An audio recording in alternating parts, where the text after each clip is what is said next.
ಆಕಾಶವಾಣಿ ಹೊಸಪೇಟೆ. ಸುಪ್ರಸಿದ್ಧ ಛಾಯಾಚಿತ್ರಗ್ರಾಹಕ ಹೊಸಪೇಟೆಯ ಶಿವಶಂಕರ್ ಬಣಗಾರ್ ಅವರೊಂದಿಗೆ ಸಂದರ್ಶನ. ಎಲ್ಲರಿಗೂ ನಮಸ್ಕಾರ. ಇಂದು ನಮ್ಮೊಡನೆ ಇದ್ದಾರೆ ಶ್ರೀ ಶಿವಶಂಕರ್ ಬಣಗಾರ್. ಇವರು ಕವಿಯಾಗಿ, ಪತ್ರಕರ್ತರಾಗಿ, ಪಕ್ಷಿ, ವನ್ಯಜೀವಿ, ಛಾಯಾಚಿತ್ರಗ್ರಾಹಕರಾಗಿ, ಪರಿಸರ ಪ್ರೇಮಿಯಾಗಿ ವೈವಿಧ್ಯಮಯ ಆಸಕ್ತಿ ಇವರ ವ್ಯಕ್ತಿತ್ವವನ್ನು ತೋರಿಸುತ್ತೆ.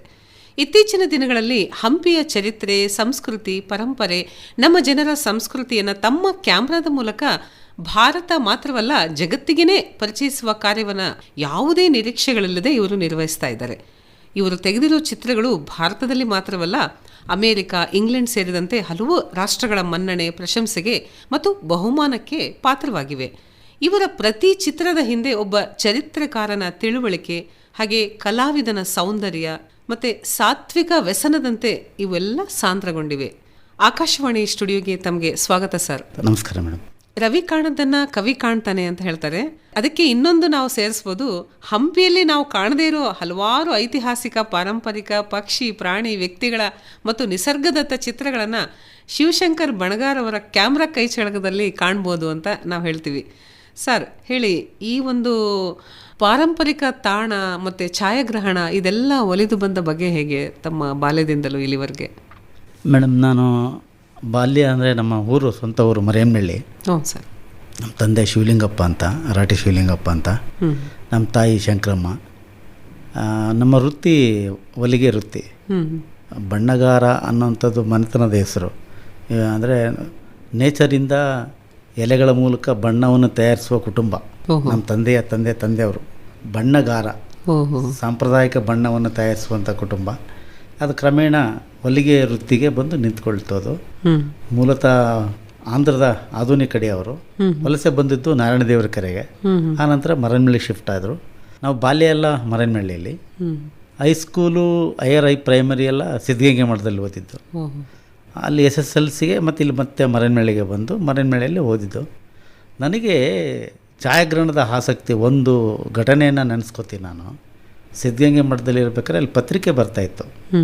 ಮಠದಲ್ಲಿ ಪತ್ರಿಕೆಯನ್ನು ತರಿಸ್ತಾಯಿದ್ರು, ಕನ್ನಡಪ್ರಭ ಪತ್ರಿಕೆ. ನಾನು 7ನೇ ಕ್ಲಾಸ್ ಇದ್ದು 8ನೇ ಕ್ಲಾಸ್ನಿಂದ ನೆನಪಿಲ್ಲ. ಮುಖಪುಟದಲ್ಲಿ ಒಂದು ಫೋಟೋ ಪ್ರಿಂಟ್ ಆಗಿತ್ತು. ಭಕ್ತ ಪ್ರಹ್ಲಾದ ಸಿನಿಮಾ. ಹಿರಣ್ಯಕಶಿಪುನ ಗದೆ ಹಿಡ್ಕೊಂಡು ಹಿಂಗೆ ನಿಂತಿದ್ದಾನೆ, ದೊಡ್ಡ ಕಟೌಟ್ ರಾಜಕುಮಾರ್ದು. ಪಕ್ಕದಲ್ಲಿ ಗಂಗಾರಾಮ್ ಕಟ್ಟಡ ಅಂತ ಉರುಳಿ ಬಿದ್ದಿತ್ತದು. ಒಂದು ಬಹುದೊಡ್ಡ ಹಗರಣ ಅದು ಕುಸಿತ ಬಿದ್ದ ಪ್ರಕರಣ. ಸುಮಾರು ಜನ ಸತ್ತೋಗಿದ್ರು. ಅದು ಪ್ರಕಟಗೊಂಡಿತ್ತು ಮಾರನೇ ದಿನ ಪತ್ರಿಕೆಯಲ್ಲಿ, ಕನ್ನಡಪ್ರಭ ಪತ್ರಿಕೆಯಲ್ಲಿ. ನಾವು ಪತ್ರಿಕೆ ನೋಡ್ತಿರ್ಬೇಕಾದ್ರೆ, ನಾನು ಸಣ್ಣ ಹುಡುಗ, ನನಗೆ ಅನಿಸಿದ್ದೇನು ಅಂದರೆ, ಗದೆ ಹಿಡ್ಕೊಂಡು ಹಿರಣ್ಯಕಶಿಪನೇ ಗಂಗಾರಾಮ್ ಕಟ್ಟಡ ಹೊಡೆದೇನೋ ಅನ್ನೋಂಥ ರೀತಿಯಲ್ಲಿ ಚಿತ್ರ ಪ್ರಕಟ ಆಗಿತ್ತು. ಅಂದರೆ ಸುದ್ದಿ ಅಂದರೆ ಓದಲಾರದಂಥವರು ಕೂಡ ಚಿತ್ರ ನೋಡೋ ಮೂಲಕ ಅದನ್ನ ಗಮನ ಸೆಳೆಯುತ್ತೆ. ಅವರಿಗೆ ಓದಬೇಕಂತೇನಿಲ್ಲ, ಅಕ್ಷರ ಜ್ಞಾನ ಬೇಕು ಅಂತಿಲ್ಲ, ಚಿತ್ರ ಅಂತ ಅಟ್ರಾಕ್ಷನ್ ಮಾಡುತ್ತೆ. ಸೊ 1000 ಪದಗಳು ಹೇಳೋಂಥದ್ದನ್ನು ಒಂದು ಚಿತ್ರ ಹೇಳುತ್ತೆ ಅಂತ ಒಂದು ಮಾತಿದೆ. ಛಾಯಾಗ್ರಹಣ ಅಂದ್ರೇ ಹಾಗೇನೆ. ಅದರ ಅಟ್ರಾಕ್ಷನ್ನು ನನಗೆ ಅಲ್ಲಿಂದನೇ ಶುರುವಾಗಿದೆ. ಬಾಲ್ಯದಿಂದನೇ ಸಿದ್ಧಗಂಗೆ ಮಠದಲ್ಲಿ ಓದ್ತಾ ಇರಬೇಕಾದ್ರೆ ಕನ್ನಡಪ್ರಭ ಪತ್ರಿಕೆಯಲ್ಲಿ ದೊಡ್ಡ ದೊಡ್ಡ ಫೋಟೋಗಳು ಪ್ರಕಟ ಆಗೋದು ಅಲ್ಲಿಂದ ಆರಂಭ ಆಯಿತು. ಕಳೆದ ವರ್ಷದ ಹಂಪಿ ಉತ್ಸವದಲ್ಲಿ ನಮ್ಮ ವೀರಭದ್ರಪ್ಪ ಅವರು ಒಂದು ಕವಿಗೋಷ್ಠಿಗೆ ಬಂದಿದ್ದರು. ಅವರು ಹೇಳ್ತಾ ಇದ್ರು, ಹಂಪಿ ಅಂದ ತಕ್ಷಣ ಸ್ಮಾರಕಗಳು, ಆಮೇಲೆ ವಿದೇಶಿ ಪ್ರವಾಸಿಗರು, ಜೊತೆಗೆ ಇನ್ನೊಬ್ಬರು ನೆನಪಾಗ್ತಾರೆ, ನಮ್ಮ ಬಣಗಾರ್ ಅವರು ಒಂದು ಹೆಗಲ ಮೇಲೆ ಚೀಲ ಹಾಕೊಂಡು ಫೋಟೋ ತಕ್ಕೋತೆ ಸ್ಮೈಲ್ ಪ್ಲೀಸ್ ಅನ್ಕೊಂತ ಹೋಗ್ತಾರೆ ಅಂತ. ಅಷ್ಟು ಹಂಪಿ ಬಣಗಾರ್ ಅಂತಲೇ ತಾವು ಹೆಸರುವಾಸಿ. ಈ ಎರಡೂ ಹೇಗೆ ನಮಗೆ ಒಲಿದು ಬಂತು ಅಂತ? ನಾನು ಪತ್ರಿಕೆಯಲ್ಲಿ ಕೆಲಸ ಮಾಡ್ತಾಯಿದ್ದೆ. ಪತ್ರಿಕೆಯಲ್ಲಿ ಕೆಲಸ ಮಾಡಬೇಕಾದಾಗ ನನಗೆ ನುಡಿ ಚಿತ್ರಗಳನ್ನು ಬಳಸೋದಕ್ಕೆ ಒಂದು ಕ್ಯಾಮ್ರಾ ಬಳಸ್ತಿದ್ವಿ. ಸಣ್ಣ ಕ್ಯಾಮ್ರಾ ಇತ್ತು ಅವಾಗ. ತುಂಬ ದುಬಾರಿ ಕ್ಯಾಮ್ರಾ ಏನಲ್ಲ, ಅದು ಒಳ್ಳೆ ಗುಣಮಟ್ಟದ ಕ್ಯಾಮ್ರಾ ಏನಲ್ಲ. ಸುದ್ದಿಗೆ ಎಷ್ಟು ಬೇಕೋ ಅಷ್ಟು ಇರೋಂಥದ್ದು ಅದು. ಸಣ್ಣ ಪುಟ್ಟ ಸುದ್ದಿಗಳಿಗೆ ಫೋಟೋ ತೆಗಿತಾಯಿದ್ದೆ. ಕ್ರಮೇಣ ಒಮ್ಮೆ ಪಂಪಯ್ಯ ಸ್ವಾಮಿ ಅವರದ್ದು ಪರಿಚಯ ಆಯಿತು, ನನಗೆ ಸಮದ್ ಅವ್ರ ಪರಿಚಯ ಆಯಿತು. ಈ ಸಂದರ್ಭದಲ್ಲಿ ನನ್ನ ಆಸಕ್ತಿ ಕ್ಷೇತ್ರ ಸ್ವಲ್ಪ ವಿಸ್ತರಿಸ್ಕೊಳ್ತದು. ನಾನು ಸುಮ್ಮನೆ ನಾರ್ಮಲಾಗಿ ತೆಗಿತಾಯಿದ್ವಿ. ಯಾವಾಗೇ ಪಂಪೆ ಅವ್ರು ಸಿಕ್ಕರು ಅಲ್ಲಿ ಒಂದು ತಂತ್ರಗಾರಿಕೆ ಚೂರು ಹೇಳ್ಕೊಟ್ರು. ಅದಕ್ಕೆ ಅಪಾರ್ಚರು, ಶಟರ್ ಸ್ಪೀಡು, ಹೀಗೆ ಹೇಗೆ ಸೆಟ್ ಮಾಡಬೇಕು ಅನ್ನೋದನ್ನು ಅವ್ರ ಮೂಲಕ, ಅದಕ್ಕೂ ಮೊದಲು ಸುಮ್ಮನೆ ರ್ಯಾಂಡಮಾಗಿ ತೆಗಿತಾಯಿದ್ವಿ. ತೆಗೆಯೋಂಥದ್ದು ಹೇಗಿತ್ತು ಅಂದರೆ, ಚೌಕಟ್ಟು, ತಂತ್ರಗಾರಿಕೆ ಅದನ್ನೆಲ್ಲ ತೆಗಿತಾ ಇದ್ವಿ. ಕೌಶಲ್ಯ ನಮ್ಮಲ್ಲಿ ಇದ್ದಾದರೂ ಕ್ಯಾಮ್ರಾ ತಂತ್ರಗಾರಿಕೆ ಕುರಿತಂತೆ ಅವ್ರ ಮೊದಲ ಪಾಠಗಳು ಅವರಿಂದ ಶುರುವಾಯಿತು. ಅವ್ರು ಕಲ್ತ್ಕೊಂಡ್ವಿ. ಸಮತ್ ಕೊಟ್ಟೂರು ಅವರು ಪರಿಚಯ ಆದರು. ಆ ಸಂದರ್ಭದಲ್ಲಿ ನಾನು ಉದಯವಾಣಿಯಲ್ಲಿ ಕೆಲಸ ಮಾಡಬೇಕಾದ್ರೆ ಒಂದು ನೀರುಕಾಯಿಯ ತೊಟ್ಟಿಲೋತ್ಸವ ಅಂತ ಸುದ್ದಿ ಬಂತು. ಡ್ಯಾಮ್ನಲ್ಲಿ ನೀರುಕಾಯಿಗಳ ಮರಿಗಳು ಕೆಳಗಡೆ ಬೀಳ್ತಾಯಿತ್ತು. ಆವಾಗ ಅದು ಏಕೆ ಏನು ಅಂತ ಅವಾಗ ಪರಿಸರದಲ್ಲಿ ತುಂಬ ಕೆಲಸ ಮಾಡಿದಂಥ ಸಮತ್ ಕೊಟ್ಟೂರು ಅವರು ಇದ್ರಲ್ಲ, ಪರಿಚಯ ಇದ್ದರು. ಅವರು ಟಿ ವಿ ಡ್ಯಾಮ್ ಕಾಲೇಜಲ್ಲಿ ಅವರು ಉಪನ್ಯಾಸಕರಾಗಿದ್ದರು. ಅವ್ರು ಕರ್ಕೊಂಡು ಹೋಗಿ ಅವ್ರ ಕಾಲೇಜಿಗೆ ಹೋಗಿ ಬನ್ನಿ ನೋಡೋಣ ಅಂತ ಅವರು ಕೂಡ ಅಲ್ಲಿಗೆ ಬಂದರು. ಇದು ಈಗ ಸೀಸನ್, ಈಗ ನೆಸ್ಟಿಂಗ್ ಇದೆ, ಅದು ಆಯ ತಪ್ಪಿ ಬೀಳುತ್ತೆ ಹಂಗೆ ಅಂತ ತೋರಿಸಿ ಸುಮಾರು ಒಂದು 7-8 ಮರಿಗಳು ಬೀಳ್ತಿತ್ತು. ಅದನ್ನು ಸುದ್ದಿ ಮಾಡಿದ್ದೆ ನಾನು. ಬಹುಶಃ ಅಲ್ಲಿಂದನೇ ಆ ಶುಭಾರಂಭ ಆಯಿತು ಅಂತ ಕಾಣುತ್ತೆ. ನನ್ನ ಪರಿಸರದ ಪಕ್ಷಿ ವೀಕ್ಷಣೆಗೆ ಅದು ಆರಂಭ ಅಂತ ಅಂದ್ಕೊಂಡಿದ್ದೇನೆ. ಅಲ್ಲಿಂದ ಆರಂಭ ಆಗಿದ್ದು ಹಂಪಿಗೆ ಬರ್ತಾಯಿದ್ದೆ. ಮನೆಯಿಂದ ಹೋಗ್ತಿರ್ಬೇಕಾದ್ರೆ ಸಣ್ಣ ಪುಟ್ಟ ಕಾಲುವೆಗಳ ಮೇಲೆ ಹೋಗ್ತಾ ಅಲ್ಲಿ ಪಕ್ಷಿಗಳ ವೀಕ್ಷಣೆ ಮುಗಿಸ್ಕೊಂಡು ಕೊನೆಗೆ ಸನ್ಸೆಟ್ಟಿಗೆ ಹಂಪಿಗೆ ಹೋಗ್ತಾ ಇದ್ದೀವಿ. ಇದು ನನ್ನ ದಿನಚರಿ. ಇಲ್ಲಿಂದ ಪಕ್ಷಿಗಳು ನೋಡ್ಕೊಂಡು ಹೋಗೋದು. ಸಂಜೆ ಆಗ್ತಿದ್ದಂಗೆ ಹಂಪಿಯಲ್ಲಿ ನಾನು ಮತ್ತು ಸೂರಮ್ನಳ್ಳಿ ಉಮೇಶ್ ಅಂತ ಅವರು ಸಹಕಾರ ಇಲಾಖೆಯಲ್ಲಿದ್ದರು. ಅವ್ರ ಜೊತೆಗೇ ನಾವು ಬೆಳೆದಿರೋದು. ಅವರು ಕೂಡ ಪಕ್ಷಿ ವೀಕ್ಷಣೆ ಮಾಡಿಕೊಂಡೇ ಬಂದವರು. ಈಗ ಪಕ್ಷಿ ವೀಕ್ಷಣೆಯ ಜೊತೆಗೆ ಸ್ಮಾರಕಗಳ ಜೊತೆಗೆ ಫೋಟೋಗಳನ್ನು ತೆಗೆಯುವಂತಾಯಿತು. ಓಕೆ, ತಾವು ಹೇಳಿದ್ರಿ ಒಂದು ಪೇಪರ್ಗೆ ನಾನು ಫೋಟೋ ತೆಗೆದು ಕಳಿಸ್ತೇನೆ ಅಂತ. ಅಂದರೆ ತಾವು ಪತ್ರಿಕೋದ್ಯಮದಲ್ಲಿ ತೊಡಗಿಸ್ಕೊಂಡಿದ್ದು ಹೇಗೆ? ಮುಂಚೆಯಿಂದ ಬಾಲ್ಯದಿಂದಲೂ ಇತ್ತು ಅಂತ ಹೇಳಿದ್ರಿ, ಹೇಳಿ ಅದ್ರ ಬಗ್ಗೆ. ನಾನು PUCಯಲ್ಲಿ ಓದ್ತಾ ಇರ್ಬೇಕಾದ್ರೆ ಹೊಸಪೇಟೆಯಲ್ಲಿ ಪಾರ್ಟ್ ಟೈಮ್ ಜಾಬ್ ಮಾಡ್ತಾಯಿದ್ದೆ. ಬಟ್ಟೆ ಅಂಗಡಿಯಲ್ಲಿ ಕೆಲಸ ಮಾಡಿಕೊಂಡು ಹಿಂಗೆ ಹೋಗ್ತಾ ಇರ್ಬೇಕಾದ್ರೆ ಹೊಸಪೇಟೆ ಟೈಮ್ಸು ಇತ್ತು. ಮೇನ್ ಬಜಾರಲ್ಲಿ ಸಂಧಿಯಲ್ಲಿ ಸಚಿದಾನಂದ ಟಾಕೀಸ್ ಸಂಧಿಯಲ್ಲಿ ಹೊಸಪೇಟೆ ಟೈಮ್ಸ್ ಇತ್ತು. ಅದು ನನಗೆ ಕುತೂಹಲ ಕೇಳಿಸ್ತು. ಅದು ಹೊಸಪೇಟೆ ಟೈಮ್ಸ್ ನೋಡಿ, ಇದೊಂದು ಪತ್ರಿಕಾಲಯ ಅಂತ. ನಮ್ಮೂರಿನ ಸುದ್ದಿಗಳನ್ನು, ಸಣ್ಣ ಪುಟ್ಟ ಸುದ್ದಿಗಳನ್ನ ಅವ್ರಿಗೆ ಹೇಳ್ತಾ ಇದ್ದೆ. ಅದು ಮಾರನೇ ದಿನ ಪತ್ರಿಕೆಯಲ್ಲಿ ಸುದ್ದಿ ಬರೋದು. ಅದು ನಾವು ಹೇಳಿದ ಸುದ್ದಿ ಪತ್ರಿಕೆಯಲ್ಲಿ ಬರುತ್ತಲ್ಲ ಅಂತ ಒಂದು ಸಣ್ಣ ಕುತೂಹಲ ಇಮ್ಮಡಿಸ್ತು, ಖುಷಿ ಆಯಿತು. ಪತ್ರಿಕೆಯ ಜೊತೆಗೆ ಮೋಹ ಜಾಸ್ತಿ ಆಗ್ತಾ ಹೋಯಿತು. ಇದು ನಾನು ಪಾರ್ಟ್ ಟೈಮ್ ಜಾಬ್ ಮಾಡ್ತಾಯಿದ್ದೆ PUC ಓದ್ತಾನೇ. ಆಗ ಸಂಪಾದಕರಾದಂಥ ಅವರಿಲ್ಲ ಈಗ, ನಮ್ಮ SM ಪ್ರಕಾಶ್ ಅವರು ನನ್ನ ಪತ್ರಿಕೋದ್ಯಮದ ಗುರುಗಳು. ನನ್ನ ಗೆಳೆಯ ಪರಶುರಾಮ್ ಕಲಾಲ್, ಆಗ ಅವರು ಸಬ್ ಎಡಿಟರಾಗಿ ಕೆಲಸ ಮಾಡ್ತಿದ್ರು. ಅವ್ರಿಗೆ ಪರಶುರಾಮ್ ಕಲಾಲ್ ಅವರಿಗೆ ನನ್ನ ಕವಿತೆಗಳನ್ನು ತೋರಿಸ್ತಿದ್ದೆ. ನಾನು ಬಟ್ಟೆ ಅಂಗಡಿಯಲ್ಲಿ ಕೆಲಸ ಮಾಡ್ತಾ ಇರಬೇಕಾದಾಗ ನಾನು ಪಾರ್ಟ್ ಟೈಮ್ ಜಾಬ್ ಹೊಸಪೇಟೆಗೆ ಒಂದೇ ಬಸ್ಸಲ್ಲಿ, ಅವರು ಅವಾಗ ಹನುಮನಹಳ್ಳಿಯಲ್ಲಿದ್ದರು ಪರಶುರಾಮ್ ಕಲಾಲ್ ಅವರು. ಅವ್ರ ಕವಿ, ಬಂಡಾಯ ಕವಿಗಳವರು. ಅವರಿಗೆ ನಾನು ಕವಿತೆಗಳನ್ನು ತೋರಿಸ್ತಾ ಇದ್ದೆ. ಅವರು ಆಸಕ್ತಿಯಿಂದ ತಿದ್ದಿ ತೀಡರು.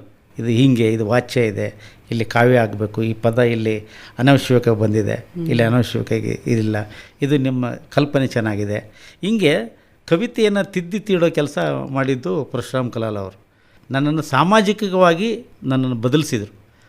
ಪ್ರೇಮ ಕವಿತೆಯಿಂದ ಹೊರಳಿದ್ದು ಎಲ್ಲಿಗೆ ಅಂದರೆ ಸಾಮಾಜಿಕವಾಗಿ. ಅವಾಗ ಸಾಮಾಜಿಕ ಬದ್ಧತೆ ಅವಾಗ ಆರಂಭ ಆಯಿತು. ಅಂದರೆ ತಾವು ಕವಿಗಳು ಕೂಡ ಹೌದು. ಮತ್ತು ತಮ್ಮ ಕಾವ್ಯಕ್ಕೆ ಪ್ರೇರೇಪಿಸಿದ ಸಂಗತಿಗಳು ಯಾವ? ಹಾಗಾದರೆ ಅದೇ ನಮ್ಮ ಊರಿನ ಪರಿಸರ. ನಾವು ಸಣ್ಣವರಿದ್ದಾಗ ಮನೆಗೆ ಬೇಕಾದಂಥ ಸರಕು ಸಾಮಾನುಗಳನ್ನ, ಒಂದು ಆಕಳ ಇತ್ತು, ಮೇವು ತರಕ್ಕೆ ಹೋಗಬೇಕಾಗಿತ್ತು. ಮೇವು ತರಕ್ಕೆ ಹೋದ ಗುಡ್ಡುಗಳಿಗೆ ಹೋಗ್ಬೇಕಿತ್ತು, ಗುಂಡ ಫಾರೆಸ್ಟ್ ಕಡೆಗೆ ಹೋಗಬೇಕು, ಡಣಗಿನ ಕೆರೆ ಕಡೆಗೆ ಹೋಗ್ಬೇಕಿತ್ತು.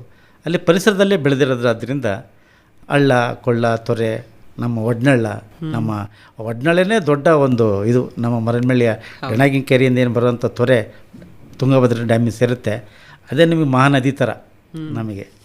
ಅಲ್ಲೇ ನಾವು ಈಜು ಕಲ್ತಿದ್ದು. ಸೊ ಅಲ್ಲಿ ನಿಮಗೆ ಕವಿ ಆಗಲಿಕ್ಕೆ ಪ್ರೇರಣೆ ಆಗಿದೆ. ನಿಸರ್ಗ ಸೌಂದರ್ಯ, ನಮ್ಮ ಮರನ್ಮಳ್ಳಿಯ ನಿಸರ್ಗ ಸೌಂದರ್ಯನೇ. ಹಂಗಂದ್ರೆ ಒಂದು ಸಣ್ಣ ಕವಿತೆ ಕೇಳ್ಬೋದಾ? ತತ್ಕ್ಷಣಕ್ಕೆ ಕಷ್ಟ. ನನಗೆ ಪರಶುರಾಮ್ ಕಲಾಲ್ ಅವರ ಜೊತೆಗೆ ಸ್ನೇಹ ಸಾಂಗತ್ಯ ಆದಮೇಲೆ ಮತ್ತು ಬಂಡಾಯದ ಪ್ರಭಾವ ಜಾಸ್ತಿ ಆದಮೇಲೆ ಒಂದು ರಕ್ತ ಕಾವ್ಯ ಅಂತ ಒಂದು ಕವಿತೆ ಆ ಸಂದರ್ಭದಲ್ಲಿ 95 ಅಂತ ಕಾಣುತ್ತೆ, 96 ಗೊತ್ತಿಲ್ಲ, ಸುಧಾದಲ್ಲಿ ಪ್ರಕಟ ಆಯಿತು. ರಕ್ತ ಕಾವ್ಯ ಅಂತ. ಕಾವ್ಯ ಹುಟ್ಟಿತು ಹಸಿವಿನಿಂದ, ಮಾತಾಡಿತು ಹಸಿವಿನ ಜೊತೆಗೆ, ಬದುಕು ಹೇಳಿಕೊಟ್ಟಿತು ಬದುಕುವುದನ್ನು, ನೀ ಬದುಕುವುದರ ಜೊತೆಗೆ ಕಾವ್ಯವನ್ನು ಬದುಕಿಸು. ಬೀದಿಯ ಮಧ್ಯೆ ನಾನು ನಡೆಯುತ್ತಿದ್ದೆ, ರಕ್ತದ ಕಾಲುವೆ ಕಾವ್ಯದ ಜಾಗ ಕೇಳಿತು, ರಕ್ತ ಮಾತಾಡಿತು. ಹೀಗೆ ಕವಿತೆ ಸಾಗುತ್ತೆ. ಒಂದು ನಿಜವಾಗ್ಲೂ ತುಂಬ ಚೆನ್ನಾಗಿ ಬರೆದಿದ್ದೀರಾ ಆ ಟೈಮ್ನಲ್ಲಿ. ಆ ದಿನಗಳು ಕಾವ್ಯದ ದಿನಗಳು. ಆ ಕಾವ್ಯದ ಜಾಗವನ್ನು ಈಗ ಕ್ಯಾಮ್ರಾಕ್ಕೆ ತಗೊಂಡಿದೆ ಕೈ. ಓಕೆ, ಈಗ ತಾವು ಸಂಪೂರ್ಣವಾಗಿ ಛಾಯಾಗ್ರಾಹಕರು, ಅದು ಹವ್ಯಾಸ ಆಗಿ ತಗೊಂಡ್ರು ಅಥವಾ ವೃತ್ತಿಯಾಗಿ ಈಗ ತಗೊಂಡಿದ್ದೀರಾ ಅನ್ಸತ್ತಲ್ವಾ? ಅಂದರೆ ನಾನು ಪತ್ರಿಕೆಯಲ್ಲಿದ್ದಾಗ ಸುದ್ದಿ ಮಾಡೋದಕ್ಕಾಗಿಗೋಸ್ಕರ ಬೇಕಾಗಿತ್ತು. ಆನಂತರ ಅನೇಕ ಗೆಳೆಯರ ಜೊತೆಗೆ ಸಾಂಗತ್ಯ ಬೆಳೆದಾದ್ಮೇಲೆ ಈಗ ಇವರು ಪಂಪಯ್ಯ ಸ್ವಾಮಿಯವ್ರ ಸಾಂಗತ್ಯ ಆದಮೇಲೆ ಕ್ಯಾಮ್ರಾಗಳು ಬದಲ್ತಾ ಹೋದು. ಸಣ್ಣ ಸಣ್ಣ ಕ್ಯಾಮ್ರಾ ಇದ್ದದ್ದು, ಪಾಯಿಂಟ್ ಆ್ಯಂಡ್ ಶೂಟ್ ಕ್ಯಾಮ್ರಾ ಇತ್ತು. ಸೊ ಮೊದಲು ಇದ್ದದ್ದು 10x. ನಾವು ನೋಡತಕ್ಕಂಥ ನೋಟನ್ನು 10 ಪಟ್ಟು ಹೆಚ್ಚು ಮಾಡಬಲ್ಲಂಥ ಜೂಮ್ ಇರುತ್ತೆ ಅದಕ್ಕೆ, ಅದು 10x. ಆಮೇಲೆ 30x, ಆಮೇಲೆ 50x. ಆನಂತರ ಈಗ ಹೊಸ ಟೆಕ್ನಾಲಜಿ ಬಂದಿದೆ, ಮಿರರ್ಲೆಸ್ ಕ್ಯಾಮ್ರಾ ಅಂತ, ನಿಕಾನ್ ಕಂಪ್ನಿದು Z6 ಕ್ಯಾಮ್ರಾ ಅಂತ. ಆ ಕ್ಯಾಮ್ರಾ ಇಟ್ಕೊಂಡು ಫೋಟೋಗ್ರಫಿ ಮಾಡ್ತಾಯಿದ್ದೀವಿ. ಓಕೆ, ತಾವು ಆರಂಭದಿಂದಲೂ ಇಲ್ಲಿವರೆಗೂ ಬಹಳಷ್ಟು ಶ್ರಮದಾಯಕ ಮತ್ತು ಸ್ಫೂರ್ತಿದಾಯಕ ಕೊಡುವಂಥ ಕೆಲಸ ಮಾಡ್ತಾ ಬಂದಿದ್ದೀರಿ. ತಾವೊಂದು ಇನ್ಸಿಡೆಂಟ್ ಹೇಳ್ಬೋದು, ಬಳ್ಳಾರಿ ಜಿಲ್ಲೆಗೆ ಪತ್ರಿಕಾ ವಿತರಕರಾಗಿಯೂ ಕೂಡ ಕೆಲಸ ಮಾಡಿದ್ರಿ ಅಂತ ಅಂದರೆ ನಾನು ಕೇಳಿದ್ದೀನಿ. ವಿಜಯ ಕರ್ನಾಟಕ ಆರಂಭ ಆಗಿತ್ತು, ಪತ್ರಿಕೆಗಳು ಇನ್ನೂ ಎಲ್ಲ ಕಡೆ ಪ್ರಸಾರ ಇದ್ದಿಲ್ಲ. ಆಗಿನ ಸಂದರ್ಭದಲ್ಲಿ ಹೆಂಗಿತ್ತು ಅಂದರೆ ಪ್ರಜಾವಾಣಿ ಆಗಲಿ, ಸಂಯುಕ್ತ ಕರ್ನಾಟಕ ಆಗಲಿ, ಕನ್ನಡಪ್ರಭ, ಇವು ತಾಲೂಕಾ ಮಟ್ಟದಲ್ಲಿ ಮಾತ್ರ ಇತ್ತು. ವಿಜಯ ಕರ್ನಾಟಕ ಅವಾಗ ಏನು ಮಾಡ್ತು, ಒಂದು ಹೊಸ ಕ್ರಾಂತಿಯನ್ನು ಶುರು ಮಾಡ್ತು. ಆಗ ನಾನು ಬಳ್ಳಾರಿ ಜಿಲ್ಲೆಯ ಸರ್ಕ್ಯುಲೇಷನ್ ಎಕ್ಸಿಕ್ಯೂಟಿವ್ ಆಗಿ ಪ್ರತಿನಿಧಿಯಾಗಿ ಕೆಲಸ ಮಾಡಿದೆ. ಹಳ್ಳಿಗಳಿಗೆ ಹೋಗ್ತಾ 10 ಪತ್ರಿಕೆಯಿಂದ ಆರಂಭಿಸ್ತಾ ಇದ್ದೀವಿ. ಆ ಹಳ್ಳಿಯಲ್ಲಿ ಇದ್ದಂಥ ನಾಗರಿಕ ಸಮಸ್ಯೆಗಳು, ಸಣ್ಣ ಪುಟ್ಟ ಏನು ಸಮಸ್ಯೆಗಳಿದೆ ಅದು ಸುದ್ದಿಯಾಗಿ ಎಡಿಟ್ರಿಗೆ ಹೇಳ್ತಾ ಇದ್ದೀವಿ. ನಾಳೆ ಈ ಪತ್ರಿಕೆಯಲ್ಲಿ ಆರಂಭ ಆಗ್ತಾಯಿದೆ. ಆಗ ಸುಭಾಷ್ ಹುಗಾರ್ ಅವರಿದ್ದರು, ಇಲ್ಲಿ ಸ್ಥಾನಿಕ ಸಂಪಾದಕರು ಗಂಗಾವತಿಯಲ್ಲಿ. ಆಗ ಅವರು, ನಿಮಗೆ ಸುದ್ದಿಯ ಸೆನ್ಸ್ ತುಂಬ ಚೆನ್ನಾಗಿದೆ, ನೀವು ಯಾಕೆ ವರದಿಗಾರರಾಗಬಾರ್ದು, ಸರ್ಕ್ಯುಲೇಷನ್ ಡಿಪಾರ್ಟ್ಮೆಂಟಿಂದ ಸುದ್ದಿ ವಿಭಾಗಕ್ಕೆ ಬನ್ನಿ ಅಂತ ಅವರು ವಿನಂತಿ ಮಾಡಿದ. ನನಗೂ ಆಸಕ್ತಿ ಇತ್ತು, ಮೊದಲೆಲ್ಲ ಪತ್ರಿಕೆಯಲ್ಲಿ ಕೆಲಸ ಮಾಡಿದ್ದಿತ್ತಲ್ಲ, ಇಲ್ಲಿ ಅವಕಾಶ ಇರಲಿಲ್ಲ. ಆಗ ಆಯಿತು ಸರ್ ಅಂದೆ. ಹೊಸಪೇಟೆ ತಾಲೂಕಾ ಪತ್ರಕರ್ತನಾಗಿ ಕೆಲಸ ಮಾಡ್ತೀನಿ ಅವಾಗ ವಿಜಯ ಕರ್ನಾಟಕಕ್ಕೆ. ಸೊ ಸರ್ಕ್ಯುಲೇಷನ್ ಎಕ್ಸಿಕ್ಯೂಟಿವ್ ಆಗಿ ಬಳ್ಳಾರಿ ಜಿಲ್ಲೆಯಾದ್ಯಂತ ಪತ್ರಿಕೆಯನ್ನು, ಏಜೆನ್ಸಿಗಳನ್ನು ಕೊಟ್ಟು, ಅಂದರೆ ಪ್ರಸರಣ, ಸುದ್ದಿ ಮತ್ತು ಜಾಹೀರಾತು, ಇಲ್ಲಿ ಹೆಚ್ಚು ಜಾಹೀರಾತುಗಳನ್ನ ನಾವು ಕೊಡಲಿಕ್ಕೆ ಶುರು ಮಾಡಿದೆ ಹೊಸಪೇಟೆಯಲ್ಲಿ ಇದ್ದುಕೊಂಡು. ಆಗ ಜಾಹೀರಾತುಗಳು ಹೆಚ್ಚು ಬರೋದು ನೋಡಿ, ಅಡ್ವರ್ಟೈಸ್ಮೆಂಟ್ ಎಕ್ಸಿಕ್ಯೂಟಿವ್ ಯಾಕೆ ಆಗಬಾರ್ದು ನೀವು ಅಂತ ಸುದ್ದಿ ವಿಭಾಗದಿಂದ ಅಡ್ವರ್ಟೈಸ್ಮೆಂಟ್ ಎಕ್ಸಿಕ್ಯೂಟಿವ್ ಆಗಿ ಜಾಹೀರಾತಿಗೆ ಬಂದೆ. ಸೊ ಜಾಹೀರಾತಲ್ಲಿ ಹೆಚ್ಚು ಕೆಲಸ ಮಾಡ್ತಿರೋದು ನೋಡಿ, ನೀವ್ಯಾಕೆ ಜಾಹೀರಾತು ಮುಖ್ಯಸ್ಥರಾಗಬಾರ್ದು ಅಂತ ನಮ್ಮ ಆನಂದ್ ಸಂಕೇಶ್ವರವರು ಹೇಳಿದರು. ಆಯಿತು ಅಂತ ಆ ಕೆಲಸನೂ ನಿಭಾಯಿಸಿದೆ. ಗಂಗಾವತಿಯ ಜಾಹೀರಾತು ಮುಖ್ಯಸ್ಥನಾಗಿ ಕೆಲಸ ಮಾಡಿಕೊಂಡು ಆ ಸಂದರ್ಭದಲ್ಲಿ ವಿಶೇಷವಾದಂಥ ಜಾಹೀರಾತು ಸಂಚಿಕೆಗಳನ್ನು ತರಲಾಯಿತು. ಅಂದರೆ ಅಲ್ಲಿ ಒಂದು ವಿಶೇಷ ಇರುತ್ತೆ ಪತ್ರಿಕೆಗಳಲ್ಲಿ, ನಮ್ಮೂರಿನ ಸುದ್ದಿ ಬಂತು ಅಂದರೆ ಎಲ್ಲರೂ ಆಸಕ್ತಿಯಿಂದ ಓದ್ತಾರೆ ಅಂತ. ಅದಕ್ಕೆ ತಾವು ಛಾಯಾಗ್ರಾಹಕರ ಜೊತೆಗೆ ವರದಿಗಾರರು. ಓಕೆ, ಮತ್ತೆ ತಾವು ಪ್ರತಿನಿಧಿ ವ್ಯವಸ್ಥಾಪಕರಾಗಿ ಎಲ್ಲ ಕೆಲಸ ಮಾಡಿದ್ರೆ ಮತ್ತೆ ಛಾಯಾಗ್ರಹಣಕ್ಕೆ ವಾಪಸ್ ಬಂದ್ರಿ. ನಾನು ಕಂಪ್ನಿಯಿಂದ ವಾಪಸ್ ಬಂದೆ. ನಾನು ವಿಜಯ ಕರ್ನಾಟಕದಿಂದ ಬಂದಾದಮೇಲೆ ಅವ್ರ ಪತ್ರಿಕೆ ಆರಂಭಿಸಿದರು, ವಿಜಯವಾಣಿ. ಆ ಸಂದರ್ಭದಲ್ಲೂ ವರದಿಗಾರನಾಗಿ ಕೆಲಸ ಮಾಡಿದೆ. ಆ ನಂತರ ಅದು ಬಿಟ್ಟು ನಾನು ಸ್ವಂತ ಜಾಹೀರಾತು ಏಜೆನ್ಸಿಯನ್ನು ಮಾಡಿದೆ. ಮಹತ್ವಾಕಾಂಕ್ಷೆಯ ಬಣಕಾರ್ ಮೀಡಿಯಾ ಸಂಸ್ಥೆ ಅಂತ. ಹೌದು, ಬಣಗಾರ್ ಮೀಡಿಯಾ ಸಂಸ್ಥೆ. ಸೊ ಇದರಲ್ಲಿ ಏನೇನು ಅಂದರೆ ಜಾಹೀರಾತು ಸುದ್ದಿ ಕೊಡೋದು ಕೂಡ ಇಲ್ಲ, ಸುದ್ದಿ ಇಲ್ಲ, ಜಾಹೀರಾತು ಜಾಹೀರಾತು ನಿರ್ವಹಣೆ. ಅಂದರೆ ನಮಗೆ ಅನಿಸಿದ್ದೇನು ಅಂದರೆ ಛಾಯಾಗ್ರಹಣ, ಪತ್ರಿಕೋದ್ಯಮ ಇವೆರಡು ಒಂದಕ್ಕೊಂದು ಪೂರಕ ಅಲ್ವಾ? ಪತ್ರಿಕೋದ್ಯಮ ಮಾಡ್ತಾ ಮಾಡ್ತಾ ತಾವು ಸಂಪೂರ್ಣವಾಗಿ ಫೋಟೋಗ್ರಾಫರ್ ಆದ್ರು. ಹೌದು. ಯಾರು ತಮ್ಮ ಗುರುಗಳು ಅಂತ ಹೇಳ್ತೀರಿ ಈ ಛಾಯಾಗ್ರಹಣದಲ್ಲಿ? ನನಗೆ ಸಣ್ಣ ಕ್ಯಾಮ್ರಾ ಇತ್ತಲ್ಲ ಅವಾಗ, 10x ಅಂತ camera, point and shoot camera. ಆ ಸಂದರ್ಭದಲ್ಲಿ ಪಕ್ಷಿ ವೀಕ್ಷಣೆಗೆ ಹೋಗ್ತಾ ಇದ್ವಿ. ಅದರಲ್ಲಿ ಏನು ತೆಗಿಯೋಕ್ಕೆ ಸಾಧ್ಯನೋ ಅದ್ರ ಲಿಮಿಟೇಷನ್ಸ್ ಇದೆ 10xಲ್ಲಿ. ಅದು ತುಂಬ ಜೂಮ್ ಇರಲ್ಲ, ಅದಕ್ಕೆ ನಮಗೇನು ಕಣ್ಣಿಗೆ ಕಾಣುತ್ತೋ ಅದು 10 ಪಟ್ಟು ಹೆಚ್ಚು ಜೂಮ್ ಆಗೋಂಥದ್ದು. ಅದ್ರದ್ದು ಮಿತಿ ಅಷ್ಟರಲ್ಲಿತ್ತು, ಅಷ್ಟರಲ್ಲೇ ತೆಗಿತಾ ಇದ್ದೀವಿ. ಸಣ್ಣ ಪುಟ್ಟ ಪರಿಸರದಲ್ಲಿ ಏನು ಕಾಣುತ್ತೆ ಪಕ್ಷಿ ಪ್ರಾಣಿಗಳನ್ನ ತೆಗೆಯೋದು ಮತ್ತು ಅದ್ರ ಸ್ವಭಾವ, ಅದು ತೆಗೆಯೋದು ಹೇಗೆ ಅನ್ನೋದು ಕಲ್ತಿದ್ದು ನಾವು ಪಂಪಯ್ಯ ಸ್ವಾಮಿ ಮಳಿಮಠ ಅವ್ರ ಪರಿಚಯ ಆಯಿತು ನಮಗೂ. ಮತ್ತು ಸುರಮನಹಳ್ಳಿ ಉಮೇಶ್ ಇಬ್ಬರಿಗೂ ಅವರೇ ನಮಗೆ ಮೊದಲು ಗುರಾದರು. ಆ ನಂತರ ಪರಿಸರದಿಂದ ನಾವು ಮಾನ್ಯುಮೆಂಟ್ ಕಡೆಗೆ, ಹಂಪಿಯ ಕಡೆಗೆ ಹೊರಳಿದೆ ನಾನು. ನನಗೆ ಹೆಚ್ಚು ಅದು ಖುಷಿ ಕೊಳ್ಳೋಕ್ಕೆ ಶುರುವಾಯಿತು. ಅಂದರೆ ಜಗತ್ತಿನಾದ್ಯಂತ ಜನಗಳು ನಮ್ಮ ಹಂಪಿಗೆ ಬರ್ತಾರೆ, ನಾವು ಇಲ್ಲೇ ಇದ್ಕೊಂಡು ಹಂಪಿಯ ಯಾಕೆ ನಾವು ಇನ್ನೂ ನೋಡಿಲ್ವಲ್ಲ, ಹಂಪಿಯನ್ನು ನಾವು ಮೇಲ್ಮೈ ನೋಡೋದು ಬೇರೆ, ಒಳಹೊಕ್ಕು ನೋಡೋದು ಬೇರೆ. ಈಗ ಸಾಮಾನ್ಯವಾಗಿ ಹಂಪಿಗೆ ಬರೋಂಥವರೆಲ್ಲ ಹೇಗೆ ಮಾಡ್ತಾರೆ, ಗೈಡ್ಗಳೇನು ಮಾಡ್ತಾರೆ, ಜನಪ್ರಿಯವಾದಂಥ ಮಾನ್ಯುಮೆಂಟ್ಗಳನ್ನು ತೋರಿಸ್ತಾರೆ, ಗೈಡ್ ಆದರೂ ಅಷ್ಟೇ. ಹೌದು. ಮೇಜರ್ ಐಕಾನ್ ಯಾವುದು, ಕಲ್ಲಿನ ತೇರು, ವಿರೂಪಾಕ್ಷ ಟೆಂಪಲ್ಲು, ಕಮಲ್ ಮಹಲ್ಲು, ಆನೆ ಸಾಲು, ಹೀಗೆ ಈ ಥರದೊಂದು ಪ್ರಮುಖವಾದಂಥಗಳನ್ನ ತೋರಿಸ್ತಾರೆ. ಅಷ್ಟೆಲ್ಲ ಟೈಮ್ ಆಗಿಬಿಡುತ್ತೆ, ಹೋಗುತ್ತೆ. ಆದರೆ ಆಸಕ್ತಿ ಅನ್ನೋಂಥದ್ದು ಬೆಳೀತಾ ಬೆಳೀತಾ ಬೆಳೀತಾ ಏನಾಗುತ್ತೆ, ಎಷ್ಟು ದಿನ ಇದ್ದರೂ ಸಾಲದು. ನಿತ್ಯ ನಾನು ಹಂಪಿಗೆ ಹೋಗ್ತೇನೆ ಕ್ಯಾಮ್ರಾ ಹಾಕೊಂಡು, ಅರ್ಲಿ ಮಾರ್ನಿಂಗ್ ಮತ್ತು ಈವ್ನಿಂಗ್ 2 ಹೊತ್ತು ನಾನು ಫೋಟೋಗ್ರಫಿಗೆ ಮಾಡ್ತೀನಿ. ಆರಾಮಿಲ್ಲದೆ ಇದ್ದಾಗ ಅಷ್ಟೇ ಹೋಗ್ಲಿಕ್ಕಿಲ್ಲ, ವಾತಾವರಣ ಮಳೆ ಇದ್ದಾಗೂ ಕ್ಯಾಮ್ರಾ ತೊಯ್ಯುತ್ತೆ ಅನ್ನೋ ಕಾರಣಕ್ಕೆ ಹೋಗಲ್ಲ. ಉಳಿದಂತೆ 2 ಹೊತ್ತು ನಾನು ಹಂಪಿಗೆ ಹೋಗ್ತೀನಿ, ಮಧ್ಯಾಹ್ನದಲ್ಲಿ ಹೋಗಲ್ಲ. ಅಂದ್ರೆ ಬೆಳಗಿನ ಒಂದು ಸೂರ್ಯನ ಕಿರಣ ಮತ್ತು ಸಂಜೆ ಕಿರಣ ಬಹಳ ವಿಭಿನ್ನ ಅಲ್ಲ? ಹಾಂ, ಆ ಸಂದರ್ಭದಲ್ಲಿ ಗೋಲ್ಡನ್ ಅವರ್ ಏನಿರುತ್ತೆ, ಗೋಲ್ಡನ್ ಲೈಟ್ ಏನು ಬರುತ್ತೆ, ಆ ಸಂದರ್ಭದಲ್ಲಿ ಅವು ಸ್ಮಾರಕಗಳಿಗೆ ಅದು ಬೆಳಕು ಬೀಳುತ್ತಲ್ಲ, ಅದು ಹೊಂಬಣ್ಣದ ಬೆಳಕು, ಆ ಸೂರ್ಯನ ಕೋನ ಮಾರ್ನಿಂಗ್ ಅವರ್ಸಲ್ಲಿ ಅದು ತುಂಬ ಚೆನ್ನಾಗಿರುತ್ತೆ. ಸೂರ್ಯ ಮೇಲೆ ಹೋದಂಗೆಲ್ಲ ಏನಾಗುತ್ತೆ, ಅದು ಕೋನ ಬದಲಾಗುತ್ತೆ, ಅದು ಲೈಟ್ ಕೂಡ ಆರ್ಷ್ ಆಗಿರುತ್ತೆ, ಫೋಟೋಗ್ರಫಿ ಚೆನ್ನಾಗಿರಲ್ಲ. ಆ ಕಾರಣಕ್ಕೆ ಫೋಟೋಗ್ರಫಿ ಆ ಹೊತ್ತಲ್ಲಿ ಮಾಡಲ್ಲ. ಸೊ ಇವತ್ತು ಹಂಪಿಯಲ್ಲಿ ನಿತ್ಯ ಸುತ್ತಾಡ್ತಾ ಒಂದು ಸ್ಮಾರಕದ ಸಂದರ್ಭದಲ್ಲಿ ತೆಗಿತಾ ಇದ್ದೀವಿ ಅಂದರೆ ಅದನ್ನು ವಿವಿಧ ಋತುಮಾನಗಳಲ್ಲಿ ಕೂಡ ತೆಗೆಯೋದು. ಮಳೆಗಾಲದಲ್ಲೂ, ಬೇಸಿಗೆಯಲ್ಲೂ, ಚಳಿಗಾಲಲ್ಲೂ ಸೂರ್ಯನ ಕೋನಗಳು ಕೂಡ ಬದಲಾಗಿರುತ್ತೆ. ಅದನ್ನು ಸರಿ ಹಿಡಿಯೋ ಪ್ರಯತ್ನ ನಾನು ಮಾಡ್ತಾ ಹೋದೆ. ಯಾಕೆಂದರೆ ಈಗ ಬಣಗಾರವರ ಒಂದು ಕಲ್ಲಿನ ತೇರಿನ ಒಂದು ಚಿತ್ರಣ ಹೆಂಗೆ ಎಷ್ಟು ಫೇಮಸ್ ಆಗಿದೆ ಅಂದರೆ ಮಳೆಗಾಲದಲ್ಲೇ ಒಂದು ರೂಪ ಕೊಟ್ಟಿರ್ತೀರ ನೀವು, ಅದ್ರ ಪ್ರತಿಬಿಂಬ, ಅದು ತಮ್ಮ ವಿಶೇಷ. ಆ ಪ್ರತಿಫಲನ ಆ ಸಂದರ್ಭದಲ್ಲಿ ಇದೊಂದು ಹೊಸ ರೀತಿಯಲ್ಲಿ ಆರಂಭ ಆಯಿತು ಅವಾಗ. ಈಗ ಅದು ಫೋಟೋಗ್ರಫಿಗೆ ಅದೊಂದು ಚಾಲೆಂಜ್ ಆಗಿ ಎಲ್ಲರೂ ಅದನ್ನು ತೆಗಿಬೇಕು ಅನ್ನೋಷ್ಟರ ಮಟ್ಟಿಗೆ ಅದು ಜನಪ್ರಿಯಗೊಳ್ತದು. ಹೌದು, ಮಳೆ ಬಂತು ಅಂದರೆ ಮಾನ್ಸೂನ್ ಫೋಟೋಗ್ರಫಿ ಮಾಡೋದಕ್ಕಂತಲೇ ಸುಮಾರು ಜನ ಬರ್ತಾರೆ. ಈಗ ಫೋಟೋಗ್ರಾಫರ್ಸ್ ಎಲ್ಲ ಈಗ ಟೀಮ್ ಕಟ್ಕೊಂಡು ಮಾನ್ಸೂನ್ ಫೋಟೋಗ್ರಫಿ ಅಂತಲೇ ಬರ್ತಾರೆ.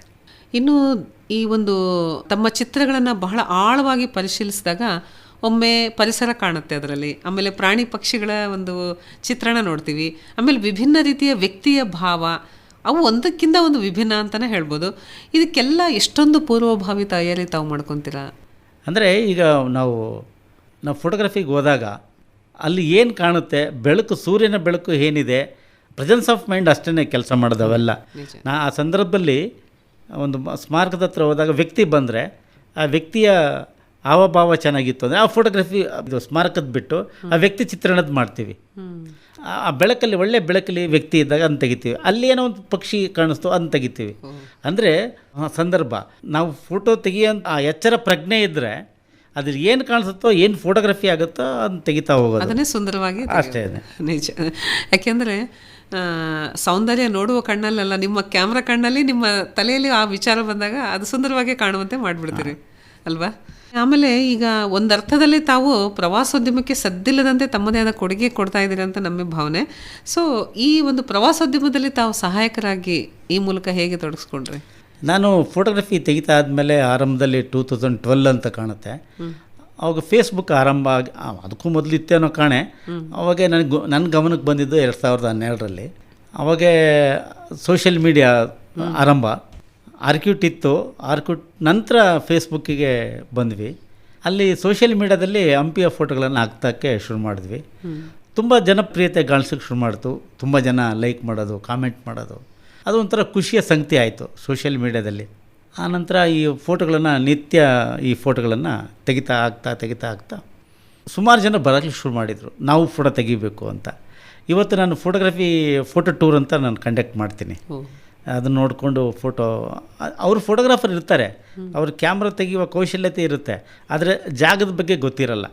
ಯಾವ ಆ್ಯಂಗಲ್ಲು, ಯಾವ ಕೋನಿಂದ ತೆಗೆದ ಚೆನ್ನಾಗಿರುತ್ತೆ, ಮತ್ತು ಪರಿಸರ, ಆ ಸ್ಥಳೀಯತೆಯ ಕುರಿತು ಅವ್ರಿಗೆ ಜ್ಞಾನ ಇರಲ್ಲ. ಈ ಕಾರಣಕ್ಕೆ ನಾನು ಫೋಟೋ ಟೂರ್ ಅಂತ ಮಾಡಿ ಈ ಸುಮಾರು ಕರ್ನಾಟಕ ಅಷ್ಟೇ ಅಲ್ಲ, ಇಂಡಿಯಾದ ಬೇರೆ ಬೇರೆ ಮೂಲೆಯಿಂದ ಜನರು ಪ್ರತಿ ತಿಂಗಳು ಬರ್ತಾಯಿದ್ದಾರೆ. ಫೋಟೋ ಟೂರ್ ಅಂತಲೇ ಅದೊಂದು ಪ್ರವಾಸೋದ್ಯಮ ಆಗಿದೆ. ನಿಜ, ನಾವು ಕೇಳೇ ಇರಲಿಲ್ಲ ನೋಡ್ರಿ. ಈಗ ತಾನೇ ಒಂಥರ ಪರಿಸರ ಪ್ರವಾಸೋದ್ಯಮ ಕೇಳಿದ್ವಿ, ಐತಿಹಾಸಿಕ ಕೇಳಿದ್ವಿ, ಈಗ ನೀವು ಫೋಟೋ ಪ್ರವಾಸ. ತಿಂಗಳ ಒಂದು 20 ದಿನವೂ ಕೂಡ ಜನ ಇದ್ದೇ ಇರ್ತಾರೆ. ಅವ್ರು ಬಂದಾಗ ಇಲ್ಲಿ ಉಳ್ಕೊಳ್ಳೋ ವ್ಯವಸ್ಥೆ, ಇವ್ರಿಗೆ ಊಟದ ವ್ಯವಸ್ಥೆ ಎಲ್ಲ ಆಗುತ್ತಲ್ಲ, ಇದು ಕೂಡ ಒಂದು ಪ್ರವಾಸೋದ್ಯಮದ ಒಂದು ಭಾಗ. ಪ್ರವಾಸೋದ್ಯಮ ಈ ಹಿನ್ನೆಲೆಯಲ್ಲಿ ನಿಮಗೆ ಫೋಟೋಗ್ರಫಿಯ ಮೂಲಕ ಫೋಟೋಗ್ರಫಿ ಇದಾಗಿದೆ. ಅದೂ ಕೂಡ ನಿಮ್ಮ ಆಸಕ್ತಿನೂ ಅದು ಪೂರೈಸಿದಂಗಾಯಿತು, ಪ್ರವಾಸೋದ್ಯಮಕ್ಕೆ ಒಂದು ಕೊಡುಗೆನೂ ಆಯಿತು ಅಲ್ವಾ? ಇನ್ನು ತಮ್ಮ ಕಾರ್ಯಕ್ಷೇತ್ರ ಬಹಳ ಮುಖ್ಯ ಅಂದರೆ ಹಂಪಿನೇ. ಈ ಒಂದು ಸುತ್ತಮುತ್ತಲಿನ ತಾಣಗಳಷ್ಟೇ ಅಲ್ಲದೆ ಇನ್ನೂ ಬೇರೆ ಬೇರೆ ಯಾವ ಈ ಒಂದು ಇಂಟ್ರೆಸ್ಟಿಂಗ್ ಆಗಿರ್ತಕ್ಕಂಥ ತಾಣಗಳನ್ನು ವಿಸಿಟ್ ಕೊಟ್ಟಿದ್ದೀರಾ? ಕರ್ನಾಟಕದ ಆಲ್ಮೋಸ್ಟ್ ಎಲ್ಲ ಪ್ರವಾಸ ತಾಣಗಳನ್ನು ಭೇಟಿಯಾಗಿದ್ದೀನಿ. ಒಮ್ಮೆ ರಾಜ್ಯಪಾಲರಿಗೆ ಕಾಫಿ ಟೇಬಲ್ ಬುಕ್ ಮಾಡಿಕೊಡೋಂಥ ಸಂದರ್ಭ ಒದಗಿ ಬಂತು. ಅವಾಗೆ ಮುದ್ರಣ ಇಲಾಖೆಯವರು ಅವಾಗ ಕರೆಸ್ಕೊಂಡಿದ್ದರು. ಕರ್ನಾಟಕದ ಪ್ರವಾಸಿ ತಾಣಗಳನ್ನು ಲೀಸ್ಟ್ ಮಾಡಿ ಅವೆಲ್ಲ ಚಿತ್ರಗಳನ್ನು ಅವರು ಒಂದು ಕಾಫಿ ಟೇಬಲ್ ಬುಕ್ ಮಾಡಿಕೊಟ್ರು ರಾಜ್ಯಪಾಲರಿಗೆ. ಅದು ಒಂದು ಮಹತ್ತರವಾದ ಕೆಲಸ ಅಂತ ಅಂದ್ಕೊಂಡಿದ್ದೀನಿ. ಕರ್ನಾಟಕ ಅಲ್ಲದೆ ಬೇರೆ ನನಗೆ ಹೊರಗಡೆ ಪ್ರದೇಶಕ್ಕೆ ಹೋಗಿದ್ದಂದರೆ ಶ್ರೀಲಂಕಾ. ಇಲ್ಲಿಗೊಬ್ಬರು ಶ್ರೀಲಂಕಾದಿಂದ ರವಿ ತೇನ್ಕೋಣ್ ಅಂತ ಒಬ್ಬರು ಬಂದಿದ್ದರು, ವಿದೇಶಿ ಪ್ರವಾಸಿ. ವಿದೇಶಿ ಪ್ರವಾಸಿ, ಶ್ರೀಲಂಕಾದವರು. ಅವರು ಹಂಪಿಗೆ ಬಂದಾಗ ಅವರು ನೀವ್ಯಾಕೆ ನಮ್ಮ ಕಡೆ ಬರಬಾರ್ದು ಶ್ರೀಲಂಕಾಕ್ಕೆ ಅಂತ ನಮ್ಮ ಈ ಅಫೋರ್ಡಬಿಲಿಟಿ ಬಗ್ಗೆ ಹೇಳಿದೀವಿ. ಅವಾಗ ಅವರಿಗೆ ಖರ್ಚು ವೆಚ್ಚಗಳು ನಾವು ನಿಭಾಯಿಸ್ತೀವಿ, ನೀವು ಬನ್ನಿ ಅಂತ ಶ್ರೀಲಂಕಾಗೆ ಕರ್ಕೊಂಡು ಹೋದರು. ಹೊರದೇಶಕ್ಕೆ ಹೋಗಿದ್ದಂದ್ರೆ ಅದು ಒಂದೇ, ಶ್ರೀಲಂಕಾ. ಮತ್ತು ತಾವು ಅಕ್ಕ ಸಮ್ಮೇಳನಕ್ಕೂ ಹೋಗೋದಿತ್ತು ಅಂತ ಹೇಳ್ತಿದ್ರು. ಅಕ್ಕ ಸಮ್ಮೇಳನದವ್ರು ಏನು ಮಾಡಿದರು, ಒಂದು ಪುಸ್ತಕನ ತಂದರು ಅವರು, ಐಸಿರಿ ಅಂತ, ಕರ್ನಾಟಕದ ಹೆರಿಟೇಜ್ ಸೈಟ್ಗಳಾದಂಥದ್ದು ಹಂಪಿ, ಬಾದಾಮಿ ಅಲ್ಲ, ಪಟ್ಟದಕಲ್ಲು. ಓಕೆ. ಅದು ಬಾದಾಮಿ ಇನ್ನೂ ಸೇರಿಲ್ಲ, ಪಟ್ಟದಕಲ್ಲು, ಆನಂತರ ಪಶ್ಚಿಮ ಘಟ್ಟ. ಇವು ಕರ್ನಾಟಕದ ಪಾರಂಪರಿಕ ತಾಣಗಳು. ಈ ಪಾರಂಪರಿಕ ತಾಣಗಳದ್ದು ಕರ್ನಾಟಕದ ಐಸಿರಿ ಅಂತ ಅವ್ರು ಬುಕ್ ತಂದರು. ಅದರಲ್ಲಿ ಹಂಪಿದು ಎಲ್ಲ ಮೇಜರ್ ಫೋಟೋಸ್ ಎಲ್ಲ ನಂದೇನೆ. ಅದು ಬುಕ್ ಬಿಡುಗಡೆ ಆಗಬೇಕಾಗಿತ್ತು ಎಲ್ಲಿ ಅಮೇರಿಕದಲ್ಲಿ. ಅವರು ವೀಸಾ ಸಿಗಲಿಲ್ಲ ನನಗೆ, ವೀಸನ್ನ ನಿರಾಕರಿಸಿದರು. ನಿಮ್ಮಲ್ಲಿ ಹಣ ಇಲ್ಲ ಬ್ಯಾಂಕಲ್ಲಿ ಅಂತ. ತಾವೇ ಅದರ ಮೂಲ ಕರ್ತರಾದರೂ ಕೂಡ ಅಲ್ಲಿಗೆ ಹೋಗ್ಲಿಕ್ಕೆ ಅವಕಾಶ ಇದಾಗಲಿಲ್ಲ. ಅವರು ಕರ್ಸ್ಕೊಂಡು ವೀಸಾದ ಪ್ರಾಬ್ಲಮ್ ಆಗಿ ಅಮೇರಿಕಕ್ಕೆ ಹೋಗೋದು ಮಿಸ್ ಆಯಿತು. ಇನ್ನು ತಾವು ಒಂದು ಪಕ್ಷಿ ಚಿತ್ರಣಕ್ಕೋಸ್ಕರನೇ ತಾವು ಪರ ರಾಜ್ಯಕ್ಕೆ ಹೋಗಿದ್ರಿ ಅಂತ ಕೇಳಿದ್ವಿ. ಅಂದರೆ ಒಂದು ODKF ಅಂತ, ಆ ODKF ಅದು ನಮ್ಮ ಕರ್ನಾಟಕದ ಪಶ್ಚಿಮ ಘಟ್ಟದಲ್ಲೂ ಸಿಗುತ್ತೆ. ಅದು ತೆಗಿಯೋದು ಸ್ವಲ್ಪ ಕಷ್ಟ, ಎತ್ತರದ ಮರಗಳು. ಅಲ್ಲಿ ಏನಾಗುತ್ತೆ, ಮಹಾರಾಷ್ಟ್ರದಲ್ಲಿ ಸಾವಂತವಾಡಿಯಿಂದ ಬಾಂದ್ರಾ ಅಂತ ಒಂದು ಪ್ರದೇಶ, ಅದು ನೋಡೋದು ಭಾಳ ದಿನದಿಂದ ಕುತೂಹಲ ಇತ್ತು. ಇತ್ತೀಚೆಗೆ ಹೋದಾಗ ಆ ಪಕ್ಷಿ ನೋಡಬೇಕು ಅಂತ ಭಯಂಕರ ಕುತೂಹಲ ಇತ್ತು.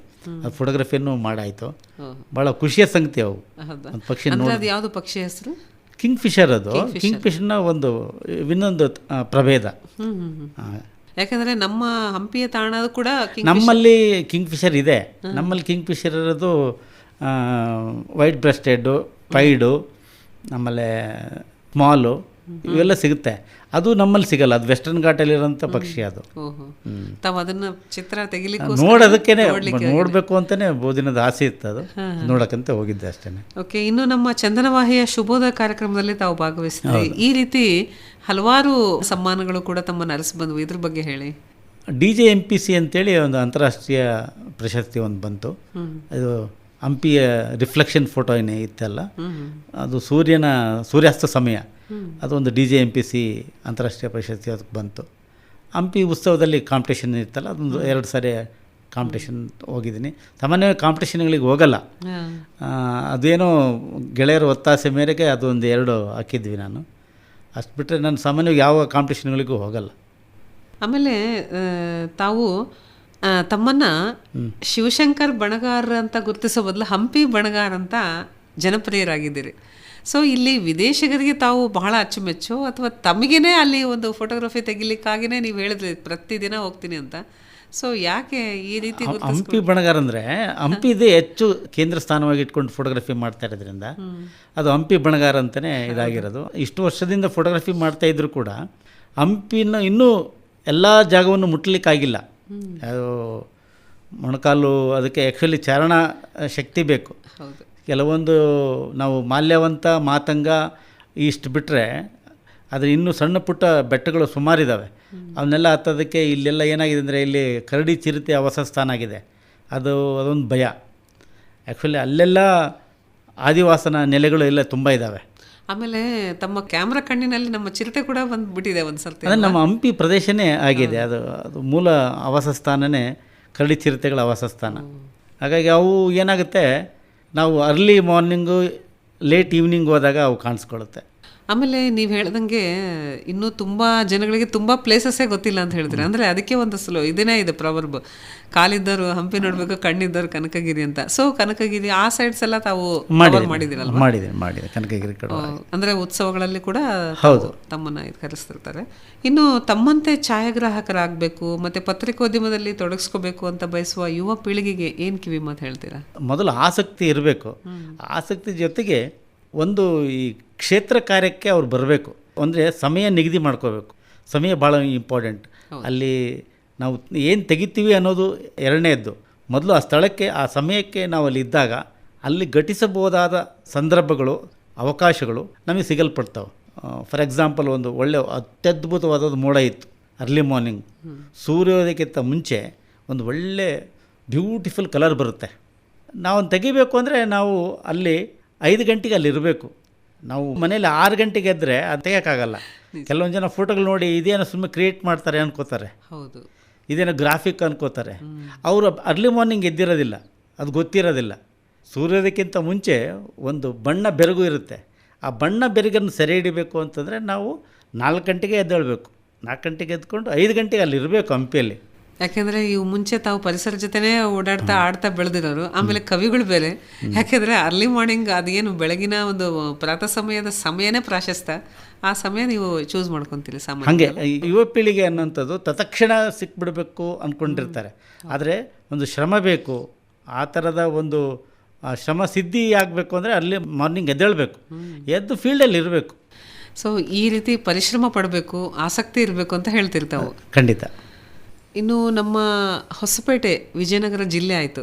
ಅದು ಆ ಜಿಲ್ಲೆಯ ಆಗುವಂಥ ಸಂದರ್ಭದಲ್ಲಿ ಹಂಪಿಯ ಮತ್ತು ವಿಜಯನಗರದ ಸುತ್ತಮುತ್ತಲಿನ ಎಲ್ಲ ತಾಣಗಳ ಒಂದು ಛಾಯಾಗ್ರಹಣ ತಮ್ಮ ಹೆಸರಿನಿಂದನೇ ಬಂತು. ಅದು ಒಂದು ತುಂಬ ಸಂತೋಷದ ಸಂಗತಿ ಆಯಿತು. ಸೊ ಇದಕ್ಕೆ ತಮ್ಮ ಪರಿಶ್ರಮ ಯಾವ ರೀತಿ ನೀವು ಕೊಟ್ರಿ, ಅದಕ್ಕೆ ಟೈಮನ್ನು?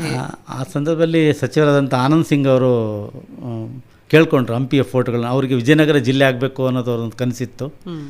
ಹಾಗಾಗಿ ಅವರೊಂದು ರೂಪುರೇಷೆ ತಯಾರಿಸೋದಕ್ಕೆ ಮತ್ತು ಮುಖ್ಯಮಂತ್ರಿಗಳಿಗೆ ಒಂದು ವಿಜಯನಗರ ಜಿಲ್ಲೆ ಏಕೆ ಆಗಬೇಕು ಅನ್ನುವಂಥದ್ದು. ಹಾಗಾಗಿ ವಿಜಯನಗರದ ಕುರಿತಂತೆ ಫೋಟೋಗಳನ್ನು ಅದರಲ್ಲಿ ಹಾಕಿಕೊಡಲಾಗಿತ್ತು. ಆ ಕಿರುಪುಸ್ತಿಕೆಯಲ್ಲಿ ನನ್ನ ಫೋಟೋಗಳು ಪ್ರಕಟ ಆಗಿದೆ ನನ್ನ ಹಂಪಿಯಲ್ಲಿ. ಅದು ತುಂಬ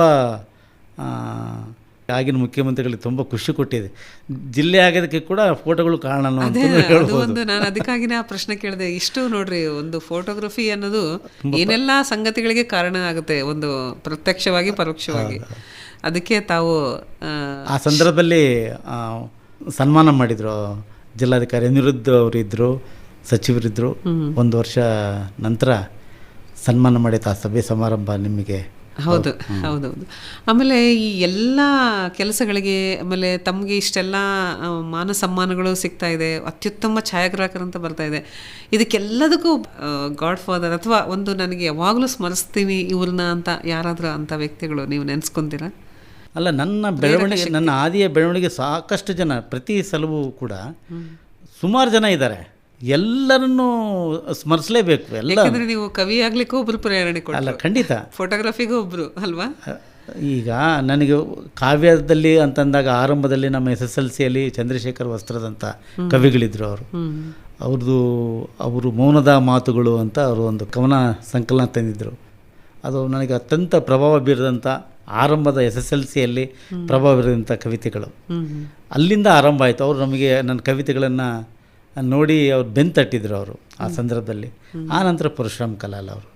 ಸೊ ಛಾಯಾಗ್ರಹಣ ಬಂತಂತಂದಾಗ ನಮಗೆ ಪಂಪಯ್ಯ ಸ್ವಾಮಿ ಮಳೆಮಠರು, ಸಮತ್ ಕೊಟ್ಟೂರು ಅವರು, ಆನಂದ್ ಕುಮಾರ್ ಮತಿಘಟ್ಟ ಅಂತ ಬೆಂಗಳೂರಿನಲ್ಲಿದ್ದಾರೆ.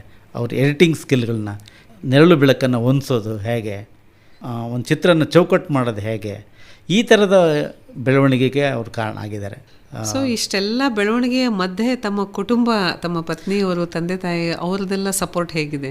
ನನಗೆ ಆರಂಭದಲ್ಲಿ ನಮ್ಮ ತಂದೆ ನನ್ನ ಕವಿತೆಗಳನ್ನು ಬರೆಯೋ ಸಂದರ್ಭದಲ್ಲೇ SSLCಯಲ್ಲೇ ಸಣ್ಣ ಪುಟ್ಟ ಕವಿತೆ ಬರೀತಿದ್ನಲ್ಲ, ಬೆಂತಟ್ಟಿದ್ದು ನಮ್ಮ ತಂದೆ.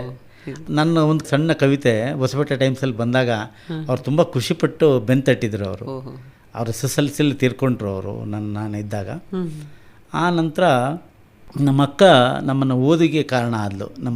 ಅವ್ರು ಟೈಲರಿಂಗ್ ಮಾಡ್ತಾ, ನಾನು ಸಿದ್ಧಗಂಗೆಯಲ್ಲಿ ಮಠದಲ್ಲಿದ್ದಾಗ ನಾವು ಬೇಸಿಗೆ ರಜದಿಂದಲೆಲ್ಲ ಇದ್ದಾಗ ನಾವು ಐಸ್ ಮಾರೋದು, ಕಡಲೆಕಾಯಿ ಮಾರೋದು, ಸೋಡಾ ಮಾರೋದು, ಹೀಗೆ ಆ ಬಂದಂಥ ಹಣದಿಂದ ನಮ್ಮ ಎಜುಕೇಷನ್ ಮಾಡ್ತಿದ್ವಿ. ಇನ್ನು ಉಳಿದಂಥ ಸಣ್ಣ ಪುಟ್ಟ ಖರ್ಚಿಗೆ ನಮ್ಮಕ್ಕ ನಮಗೆ ಇಲ್ಲಿಂದ ಮನೆ ಆರ್ಡ್ರ್ ಮಾಡೋಳು. ನಮ್ಮಕ್ಕ ಹಂಪಕ್ಕ ಅಂತ ಟೈಲರು ಮರಮೇಳೆಯಲ್ಲಿ. ಸೊ ಹಿಂಗೆ ನನ್ನ ಬಾಲ್ಯದಲ್ಲಿ ನನ್ನ ಓದಿಗೆ ಕಾರಣ ಆದಂಥವರು. ಆ ನಂತರ PUCಗೆ ಬಂದಾದಮೇಲೆ ನಾವು ನಮ್ಮ ಸ್ವಂತ ಖರ್ಚಿಗೆ ಏನು ಬೇಕು ಮಾಡಿದಂಥವ್ರು. ಈಗ ನನ್ನ ಶ್ರೀಮತಿ ನನ್ನ ನಿತ್ಯ ಹಂಪಿಯ ಫೋಟೋಕ್ಕೆ ಸುಂದರ ಕಾಣೋದಕ್ಕೆ ಬೆಳಗ್ಗೆ ಅಷ್ಟೊತ್ತಿಗೆ ಎಬ್ಬಿಸಿ ಬಿಸಿ ಸ್ನಾನ ಮಾಡಿ ಮೊಳಕೆ ಕಾಳೆಲ್ಲ ಕೊಟ್ಟು ಬೆಳಗ್ಗೆ ಅಷ್ಟೊತ್ತಿಗೆ ತಯಾರಿ ಇರುತ್ತೆ.